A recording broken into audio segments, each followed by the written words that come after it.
dalam nama Tuhan Yesus Kristus. Shalom. Bapak Ibu, sebelum kita masuk ke dalam khotbah memperingati Paskah kedua pada hari ini, ada pepatah mengatakan, tak kenal maka tak sayang. Kalau sudah kenal, mungkin bisa lebih sayang. Seperti itu Bapak Ibu.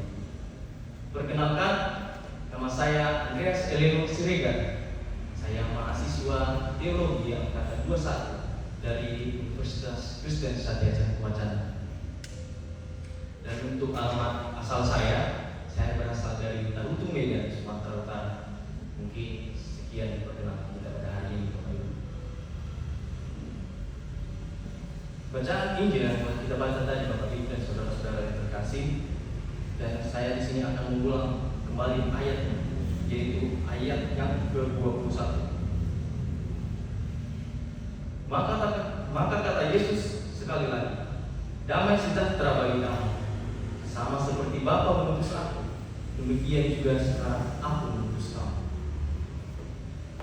Bapak Ibu saudara-saudara yang terkasih dalam nama Tuhan Yesus Kristus, setiap kisah penampakan Yesus sesudah kebangkitannya, Dia menampakkan diri kepada murid-muridnya.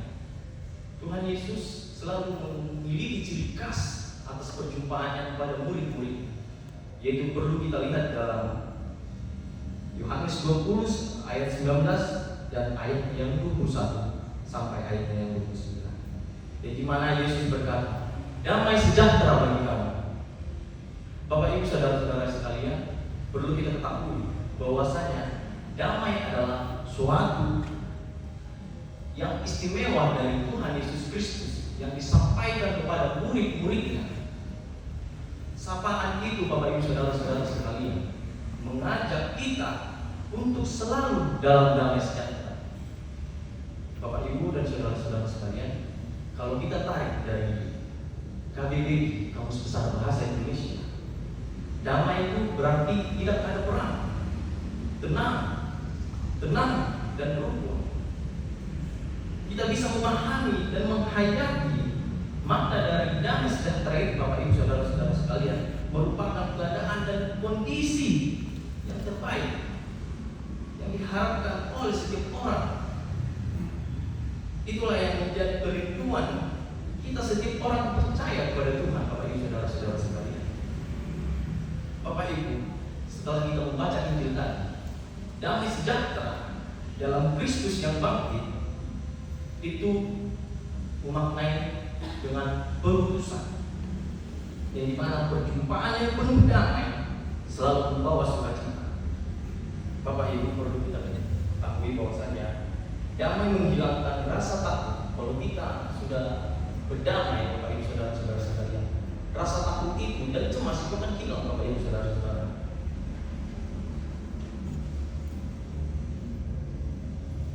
Bapak Ibu saudara-saudara sekalian, ada sebuah ilustrasi yang akan mengajak kita, yang dimana ilustrasi ini tentang damai seperti itu, Bapak Ibu.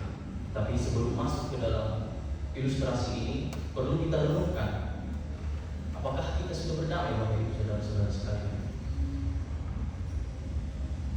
Di sebuah kerajaan hiduplah seorang raja. Seorang raja ini, Bapak Ibu dan saudara-saudara sekalian, memiliki 4 istri.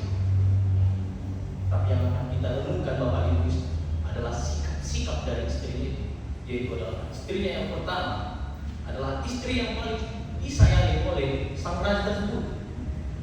Sang raja itu rela memberikan pakaian-pakaian, perhiasan untuk menyenangkan hati sang istri keempat. Masuk ke dalam istrinya yang ketiga, dia juga memiliki tempat khusus di hati sang raja ini, Bapak Ibu saudara-saudara. Dia kerap kali dimanjakan dan kerap kali dipamerkan ke dalam atau kepada kerajaan-kerajaan lain. Tetapi walaupun begitu, sang raja juga memiliki rasa cemas. Apakah nanti istrinya yang ketiga ini akan meninggalkan dia? Lalu istrinya yang kedua, Bapak Ibu, adalah sosok orang yang khusus di hati sang raja, karena kepadanya lah sang raja selalu mengeluh segala keluh belak yang ada dalam hidupnya, Bapak Ibu. Apapun masalah sang raja, dia selalu mengadukannya. Dan dia selalu, dan istrinya yang kedua ini selalu membenarkan apapun yang diucapkan oleh sang raja. Tetapi berbeda dengan istri kedua, ketiga, dan keempat, Bapak Ibu saudara-saudara sekalian. Istrinya yang pertama ini adalah sebenarnya dia adalah sosok yang setia. Dia setia kepada raja. Dia selalu menemani sang raja hingga dia berada di posisi sekarang. Tetapi Bapak Ibu saudara sekalian, namun begitu sayang sekali istri yang pertama ini tidak diperhatikan oleh sang raja. Dia tidak lagi mencintai istrinya yang keempat ini, yang pertama ini, Bapak Ibu. Tapi Bapak Ibu saudara-saudara sekalian, suatu ketika sang raja ini terkena penyakit dan sang raja tahu bahwasanya sebentar lagi ajalnya akan datang. Tetapi sang raja berinisiatif untuk mengajak istri-istrinya untuk menemani dia di alam baka nanti. Lalu sang raja pergi menghampiri istrinya yang keempat, Bapak Ibu. Lalu dia berkata, "Kamu tahu bahwa aku lebih mencintaimu dan menyayangimu dari istri-istri yang lain. Tetapi sekarang aku sedang sekarang. Apakah engkau mau menemani nanti di alam baka nanti?" Alangkah terkejutnya sang raja mendengar respon sang istri. Berkata, "Wah, gak mungkin." Itulah jawab istri yang keempat, Bapak Ibu saudara-saudara. Dengan hati yang kecewa, raja termenung. Lalu dia memanggil istrinya yang ketiga. Mungkin bisa bercakap kepada orang yang tersayang, yang kita sayangi, Bapak Ibu. Mungkin dengan nada yang mesra seperti itu. Dia berkata, "Sayang, aku telah mencintaimu seumur hidupku. Sekarang aku sekarang. Apakah kamu mau merawat aku dan menemaniku di alam baka nanti?" Lalu respon istri ketiganya, "Tentu tidak bisa. Hidup ini begitu indah. Jika kamu mati, lebih baik saya meninggalkan." Begitulah respon istri yang ketiga, Bapak Ibu. Dengan hati yang cukup juga sangat kecewa, Bapak Ibu, sang raja pergi menghampiri istrinya yang kedua. Lalu dia berkata, "Kamulah orang yang selalu ada benar. Kamu selalu berada di saat aku memiliki masalah dan memberikan solusi-solusi yang baik." Tetapi walaupun begitu respon istri keduanya itu, "Sayang sekali, aku tidak bisa menemanimu kali ini. Aku tidak bisa bersamamu kali ini. Tapi aku bisa memberikan pelayanan dan menemanimu hingga kamu diangkat nanti ke dalam peristirahatan." Dengan hati yang bagaikan dicucuk oleh pedang seperti Bapak itu, begitu menyakitkan respon istri ketiga, kedua, dan keempat, Bapak. Tetapi alangkah terkejutnya sang raja. Dia mendengarkan sosok suara dari kejauhan yang berseru, "Saya akan menemanimu. Saya akan setia mengikutimu dan menemanimu kemanapun kau pergi." Dengan sama-sama suara itu dan sosok itu mendekat seperti itu, Bapak Ibu. Alangkah terkejutnya sang raja bahwasanya itu adalah istrinya yang pertama, Bapak Ibu saudara-saudara sekalian. Karena pada masa hidup raja, dia selalu kerap kali menyia-nyiakan istrinya yang pertama. Tapi kata yang keluar dari mulutnya adalah, "Maafkan aku sangat menyesal. Seharusnya dulu aku memperhatikanmu." Itulah jawaban dari sang raja. Singkat cerita, Bapak Ibu saudara-saudara sekalian, sang raja berkata, Bapak Ibu dan saudara-saudara terkasih dalam nama Tuhan Yesus Kristus, apa sih yang perlu kita pelajari dari ilustrasi tersebut?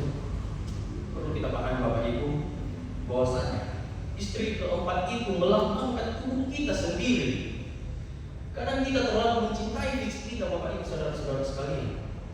Kita memberikan pakaian, makanan, perhiasan yang terbaik menurut kita, Bapak Ibu saudara-saudara sekalian. Tapi kita tidak sadar bahwasanya itu adalah sementara begini. Lalu istrinya yang ketiga ini melambangkan harta, status, derajat kita di dunia ini, Bapak Ibu saudara-saudara sekalian. Kita meluangkan begitu banyak waktu untuk mengumpulkan semua itu.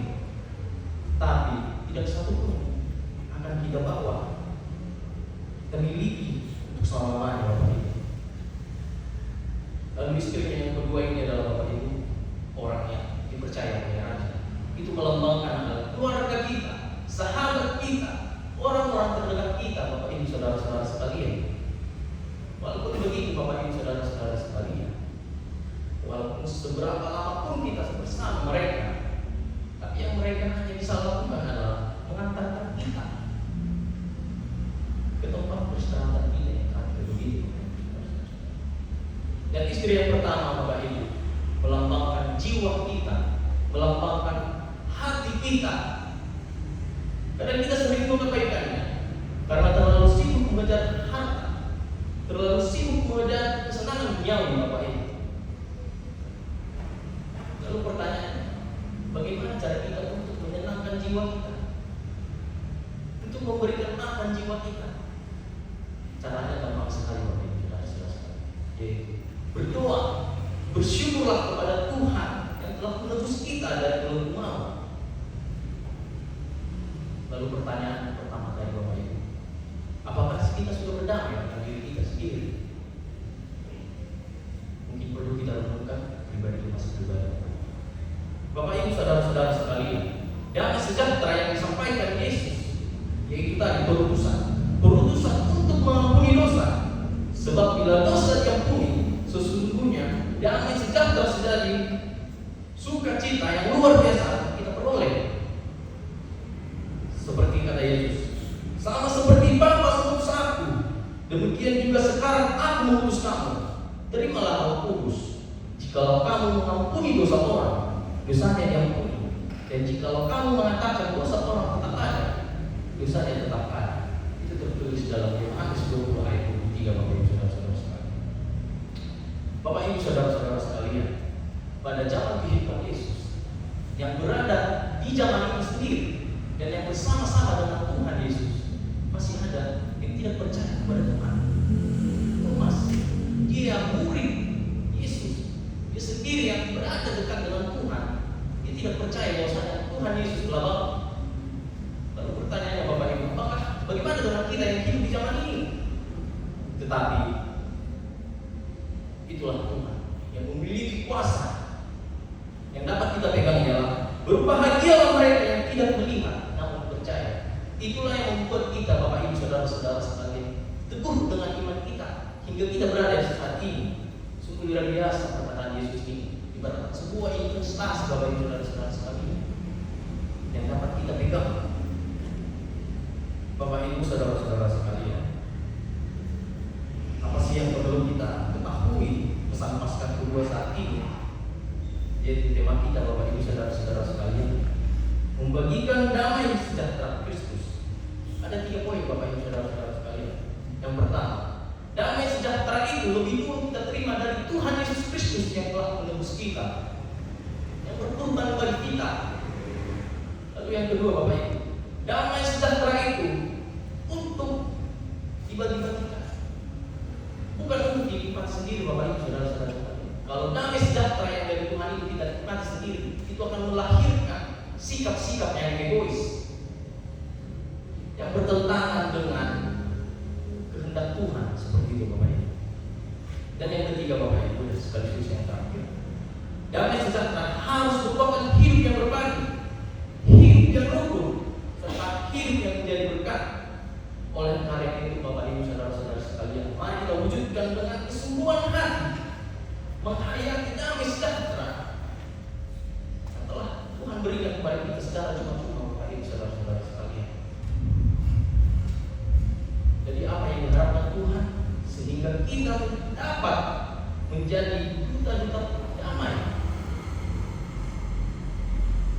Mungkin perlu kita renungkan Bapak Ibu saudara-saudara sekalian. Sikap egois dari poin yang kedua itu sangat bertentangan dengan apa yang Tuhan kehendaki. Tetapi demikian, damai sejahtera itu Bapak Ibu saudara-saudara sekalian telah Tuhan berikan kepada kita.